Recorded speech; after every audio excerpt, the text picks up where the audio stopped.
I have never been a beautiful boy, never liked the sound of my own voice. I wasn't cool when I was in my teens. I never slept, but I did have dreams. As I step out in this big old world, 7 billion just trying to cope. And every one of us someday will die, but today I never felt more alive. Can you feel it coming? Can you feel it coming? Can you feel it? Feel it, feel it running through your bones, running through your bones. Yeah, you set my heart on fire, and it's all wired to my bones, running through my bones. Yeah, you set my heart on fire, and it's all wired to my bones, running through my bones, running through my bones.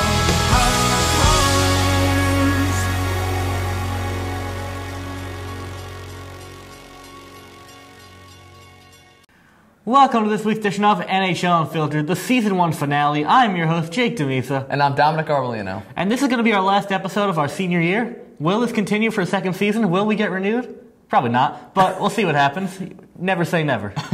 All right, let's get right into it. Let's talk about the Eastern Conference Finals now, where it was a good matchup between the Pittsburgh Penguins and the Tampa Bay Lightning. Yeah, it went 7, and it shocked me that Pittsburgh came out on top here. I mean, all year I said Tampa was going to make it. That's how I started this year. That's how I hope to end this year, but I guess not. Yeah, well, you have to put in that the Lightning didn't have Ben Bishop, who's been their star goaltender. I mean, he brought them to the Cup last year, so you have to put that into take. And, you know, maybe if they had Ben Bishop, they could have passed. I think they could have made it to the finals if they had Ben Bishop. But Vasilevsky just could not get the job done against the hot Penguins. Yeah, and we saw the Penguins try to go to Fleury late in the series, but he didn't play bad. But they went right back to Murray, and Murray once again emerged in that Game 7, and he's done what he's done this whole entire playoffs.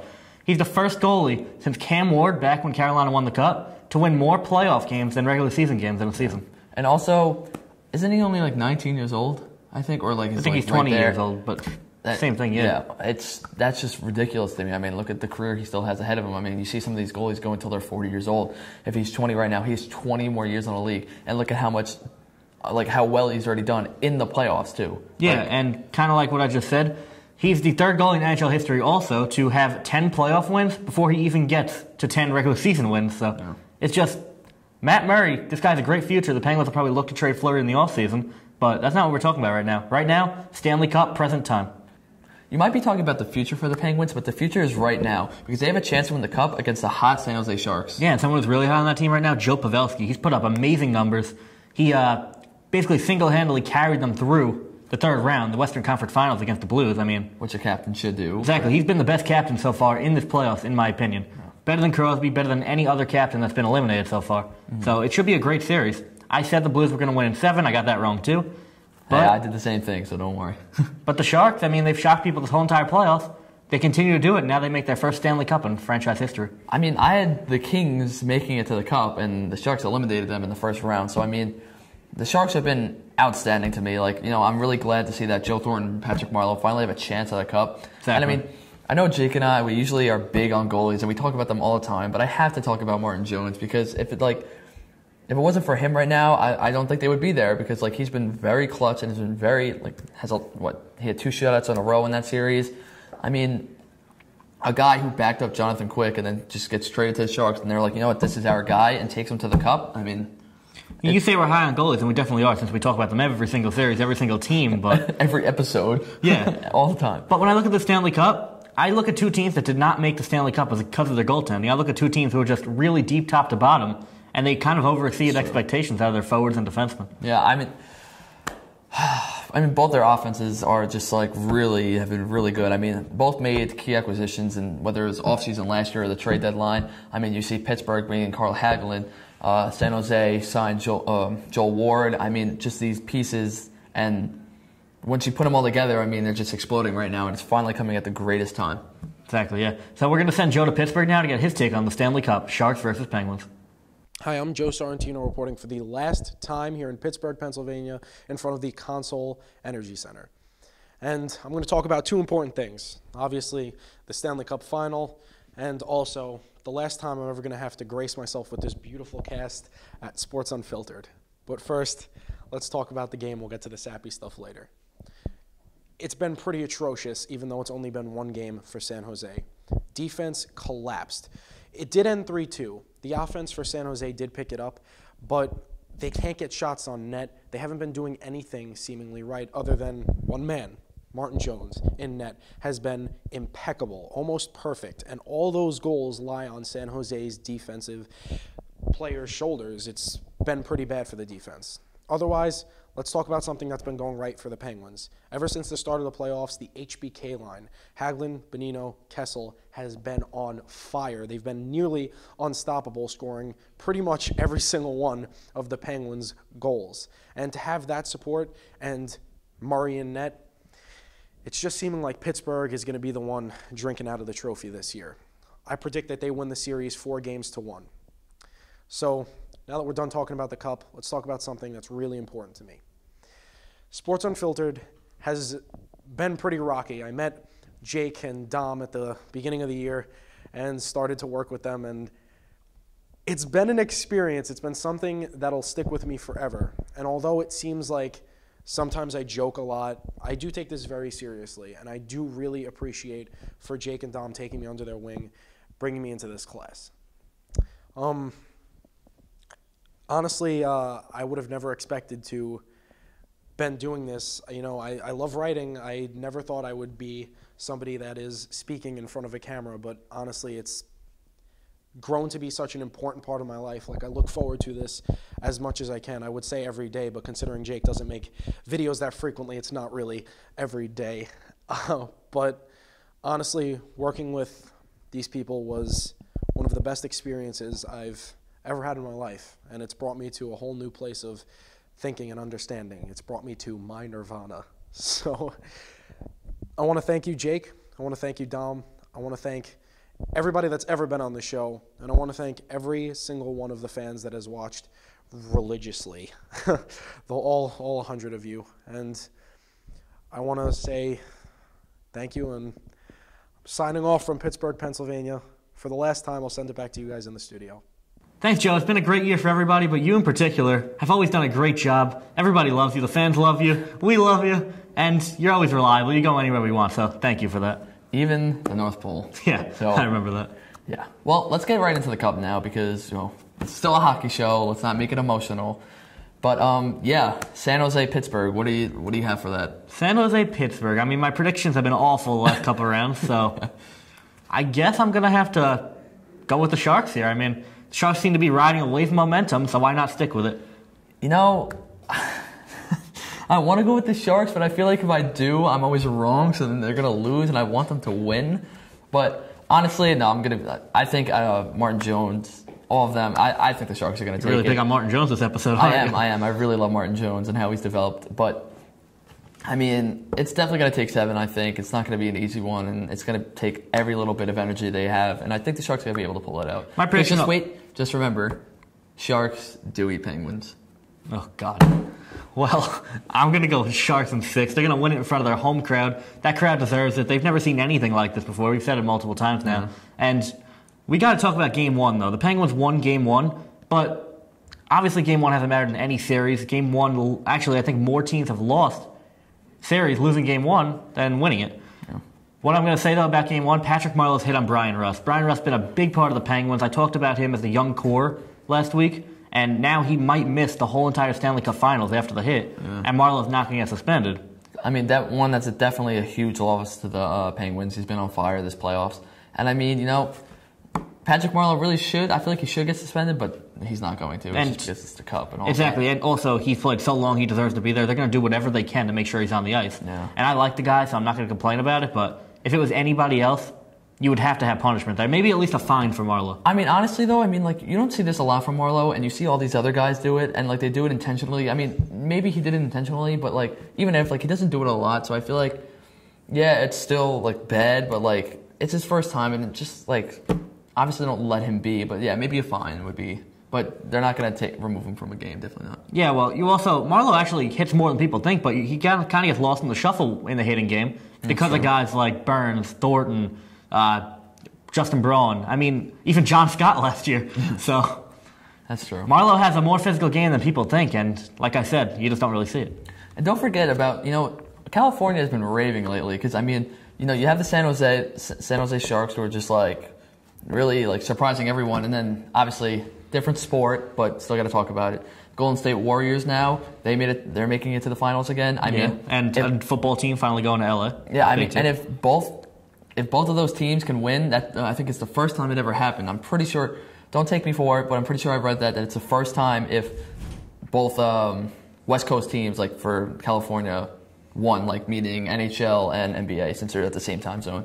So I mean, that would just be like, if I was in California and I was a fan of both the Warriors and Sharks, that would be the best year of my life. But yeah, and it's two pretty small cities too, San Jose and Oakland. So yeah, but I mean, I think even though the Penguins' offense is so good, I can't see the Sharks being stopped. I mean, the Sharks' offense is almost equivalent to it, and I love Brent Burns as a leader. I mean, just that whole team, I feel like they're really good. I feel like they all have good chemistry too. Like they've all been through it. Like I don't know. I think they're gonna do it. If you watch any hockey show out there, you're gonna hear the same exact thing that we're about to say. But we have to say it. If the Penguins are going to win this series, it all lies on the hands of Sidney Crosby. If Crosby plays like the second half Sidney Crosby over the first half, even better than that, he could single-handedly win this series. He always has that ability because he is still the best player in hockey, and he proved that in the second half. Yeah. But the Sharks' defense has been so good, they've been so physical, like I said, and I don't think Crosby is enough. Yeah. I mean, you have the other guys like Malkin and Hornquist and Kessel, but I mean, like you said, it really all relies on Crosby and his play because he's the captain, he's the leader of that team, he's like the franchise of that team. So it really just depends on how he plays. Exactly. Yeah. Now it's time to talk about a free agent coming up in the offseason where there's been some speculations as he might not return to his team in Steven Stamkos. And this show, people have called it bias so many times. Why don't we just keep going bias? Because I really do think Steven Stamkos is going to be a New York Islander. We've looked at the cap. We've looked at everything. Kyle Oposo coming off the books. Trading Yaroslav Halak, which really could happen now. It sets up enough cap where the Islanders literally could make a run, $10 million a year at Stamkos, and sets up a 1-2 punch to Tavares and Stamkos, kind of like we see with the Penguins, Malkin and Crosby. I mean, I don't know. Like, being an Islander fan, like, just to see that happen, it's just like, I don't know. Like, it makes me, like smile a little bit. It might sound a little weird, but, like, come on, like, to have a guys like John Tavares and Steven Stamkos on the same line, it's just like, that's better to me. That's better than Crosby and Malkin, I think. And the Islanders aren't known for making moves like this. What they've really been known for lately is making moves in the offseason to take advantage of teams struggling with the salary cap. That's how they got Johnny Boychuk. That's how they got Nicoletti. But new owners are coming in this year, and they said they want to make a splash right off the bat. Charles Wong finally gone, finally out of the debt he's put on this team. And that's why Steven Stamkos seems like the big name out there, and if he gets past the Tampa Bay offer and becomes a free agent, the Islanders might be the best team overall-wise that could offer Stamkos a contract. Yeah, well, I mean, the only thing that's the question with the whole Stamkos to the Islanders thing, I mean, John Tavares is obviously going to keep his center job, so is he going to play left wing or right wing? Well, no, I don't even think they play on the same line. You gotta. Oh, you're not going to have them play on the same line. Kind of like the Penguins with Malkin and Crosby. Oh, you okay, have two okay. superstar lines, and then maybe Tavares and Stamkos will play occasional shifts together. They play on a power play together. Yeah, okay. But overall, I mean, Stamkos, Tavares, even on a power play, is worth $10 million a year. Well, no, I know, yeah, definitely, but yeah, only because there's just a bit of confusion. Because I know some players are willing to change their position for it, but and there are still health concerns with Stamkos, though, that it's going to kind of shy teams off paying $10 million a year for him. Yeah. He had the blood clots. He played one game in the last 3 months. But the Islanders never take a risk like this, anyways. And we already know he's a good player, so I mean, just do it already, please. Because I feel like we got players like Leddy and Boychuk, like you said, and they're good. But like, I really want that superstar player, or just someone that like is an all-star that like we can go out and trade for. Oposo's probably gonna leave. Why not? Just why not? Yeah, I mean, come on. 3 other teams that can make a serious run at him, though, and I've heard. First, the Arizona Coyotes. And that's kind of a shocking. They've been horrible for years, but Domi and Duclair and Stamkos, imagine that line. You got Domi and Duclair with Stamkos in the middle, and all of a sudden, they're not a contender for the cup. Yeah. But they're a definite playoff team. Also, you have Mike Smith, who was unhealthy for most of the year, and I mean, he played solid when he did. So if he can come in and play like that again, who knows? Yeah, don't forget about Dylan Strome, who should be up next year. Obviously, a big prospect in the organization, so it's big things there. And they're probably going to have another top 5 pick this year. I mean, they do have another top 5 pick. Pierre-Luc Dubois, another really good center. I could see him going there. And well, Stamkos goes there, I see a good core. Yeah, and I mean, you have Oliver Ekman-Larsson. Exactly, yeah. Don't forget about the veteran Shane Doan. So Doan might retire this offseason. I mean, he played good last year, but you can't expect the guy to play forever. That is true. Another team, hate to say, the New York Rangers. They have Dan Boyle coming off the books. He retired. And a lot of free agents that they'd like to sign, but could let go in favor of Steven Stamkos. They would just have 2 really weak lines for your third line and fourth line because they don't have prospects in the organization. Yeah. If they want to pay Stamkos, they're going to have to pay guys less than $1 million a year on those lines, most of them. So I actually don't think it's worth it for the Rangers to get Stamkos because they won't be deep enough. Yeah, well, I mean, I don't know. I just can pray that it doesn't happen. I mean, if he's not going to come to the Islanders, just go to another team, please. Don't go to the Rangers because that's all we need. Exactly. And finally, the team we have to talk about, the Toronto Maple Leafs. Steven Stamkos has been linked to the Maple Leafs for so long. Yeah. And obviously, Nylander's on the team now. They have another huge draft pick coming, so... Yeah, well, I mean... Kasperi Kapanen. Yeah. I mean, isn't Toronto his hometown?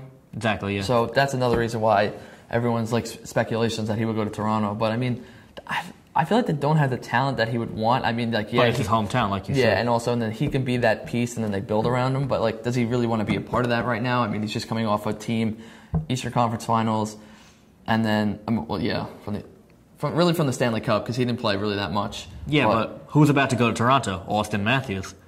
So just like I said with the Islanders, you're creating an Austin Matthews, Steven Stamkos 1-2 punch right off the bat. Yeah.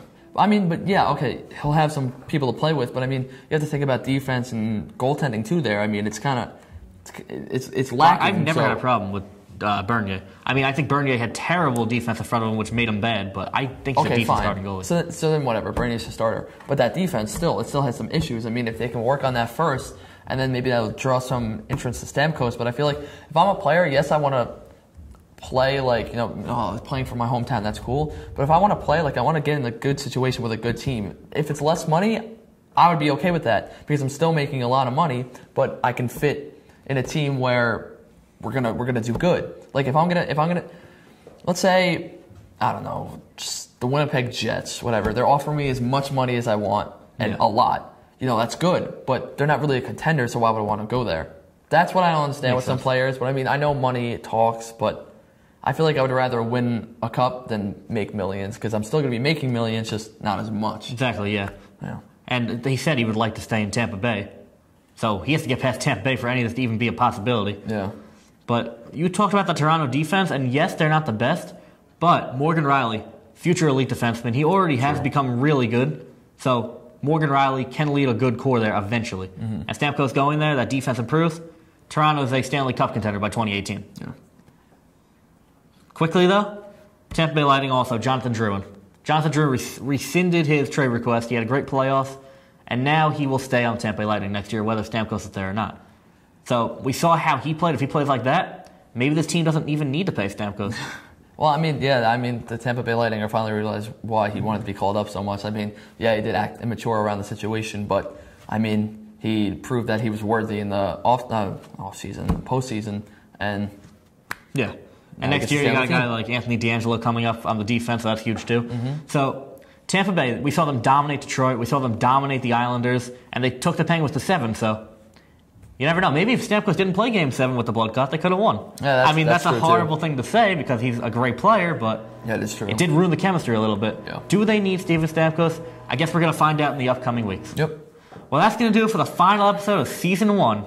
Yeah, I just want to say, I mean, I've had a great year. It's been really fun doing this. Everybody that's been watching, I really appreciate for you to take your time to watch these shows. We really care about them. We really take our time and really want to make them the best for you guys. So thank you. Yeah, and I came up with this at the beginning of the year as a school project. I never thought it would take off like this. I love doing this. I love the people I do it with, and I really hope we do more. I hope there's a Season 2. We're going to have to see what happens. Yep. Well, I'm Jake Demisa. And I'm Dominic Arbolino signing out. Hi, I'm Robert O'Shea. I've been on the camera for Sports Unfiltered since the day it started. I can't believe how much these people progressed through the year. It's crazy. I can't wait for season 2. I'd like to thank Jake and Dom for bringing me into this awesome production. I never thought that they would ever do something like this, but I think that they did great over the year, even though sometimes there were several problems, mostly with Jake, because it's Jake, obviously. And I'd like to wish them the best of luck. I'd like to wish this show the best of luck. This is Zack Brooks from Sports Unfiltered. It's been a pleasure analyzing and speaking about all the sports going on, especially the injuries throughout this year. As I have been injured, but look at me now, nice and healthy. I'm a growing young boy. And I'd like to say thank you for all the viewers watching, and I hope to see you all in the future, or better yet, you'll see me in the future on TV, ESPN. Watch out, guys. This is Zack Brooks signing off. Brooks out.